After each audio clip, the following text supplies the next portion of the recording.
إيه اللي ممكن يخلّي حد يعيش سنين، بل ممكن طول عمره وهو مش عارف إن ممكن يكون عنده ADHD؟ يمكن لإن معظمنا عنده صورة نمطية جدًا عن الADHD سواء عند الكبار أو عند الأطفال. طفل شقي بيتحرك كتير ومش بيعرف يركّز، أو إن الADHD بيبقى عند الأطفال بس، وإنه لمّا الواحد بيكبر الأعراض بتخف أو بتختفي. بس الحقيقة الADHD أعقد من كده بمراحل. ممكن يكون موجود عند طفل أو عند حد في الأربعين، عند راجل أو عند ست، بس شكله بيختلف جدا من شخص للتاني. في ناس من بره بتبان هادية جدا، ولكن جوه دماغها في فيلم أكشن مش بيقف.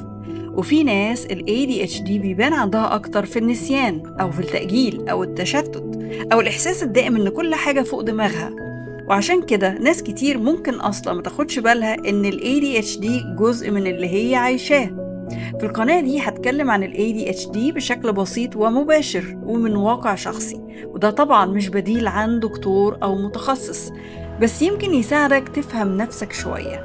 وإنت، هل كنت طول عمرك فاكر إنك مجرد شخص كسلان، فوضوي، أو لا مبالي وما بتتحملش المسؤولية؟